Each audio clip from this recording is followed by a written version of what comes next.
प्रतिशत, परसेंटेज, यानी अगर पूछता है किसी भी संख्या का प्रतिशत बताइए तो हमें कैसे निकालना है। जैसे एक सवाल लेते हैं हम लोग, इसमें यदि बोला है कि 20 का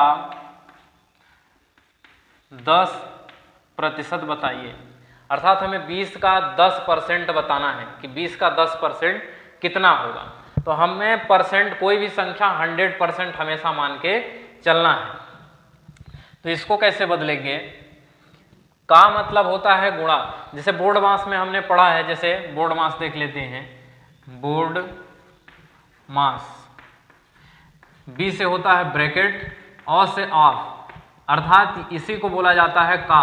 जो यहाँ पर हम लोग का की बात कर रहे हैं वो यही का होता है, का अर्थात एक गुणा है। और डी का मतलब होता है डिवाइड, यम से मल्टीप्लाई, और ए से एडिशन, यस से सब्सट्रैक्शन। बोर्ड मास ये कहता है कि जैसे पहले जहाँ ब्रैकेट है उसको पहले हल किया जाए, फिर जहाँ ऑफ हो उसको पहले हल करें। यदि ये नॉर्मली गुणा है तो उससे पहले हम का को हल करेंगे, इसके बाद इस गुणा को हल करेंगे, इसके बाद जोड़ा जाएगा, इसके बाद घटाना जाएगा। अब इसके बाद क्या करना है कि प्रतिशत 20 का 10% बताना है। तो सबसे पहले क्या करना है, का की जगह हमें गुणा लिखना है। तो 20 का कितने परसेंट? 10%।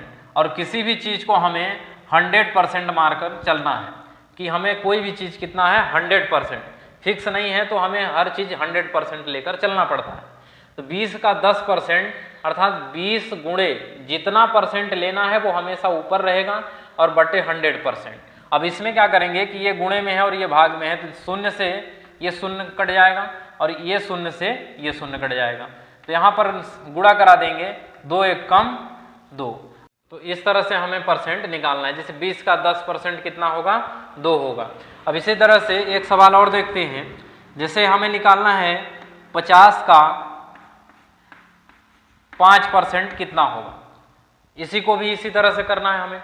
सबसे पहले क्या करना है, जिसका पूछा है उसको लिखना है 50 का, तो 50 का की जगह हमें गुणे लगाना है। 5% परसेंट जो हटेगा तो अर्थात 100% उसको मानना है। अब यहाँ से देखना है कि एक शून्य से एक शून्य कट जाएगा, क्योंकि ये अंश में है और ये हर में है। अगर कोई संख्या गुणे में है और भाग में है तो वहाँ पर वो भाग किया जा सकता है। अब ये और इसमें देखते हैं, अगर कहीं कोई संख्या कट जाए तो 5 एक कम 5 और 5 दूना 10, ये हो जाएगा। तो इसको क्या करेंगे कि अब ये 5 का गुणा 1 में करेंगे तो 5 एक कम 5 और बटे में कितना है 2, अर्थात 50 का 5% 5/2 होगा। अब इसमें अगर भाग करेंगे आप लोग तो ये हो जाएगा 2.5, अर्थात 50 का 5% 2.5 होगा। के लिए एक सवाल हम छोड़ देते हैं, 60 का 20%, ये आप हमें कमेंट बॉक्स में इसका हल करके आंसर भेजेंगे।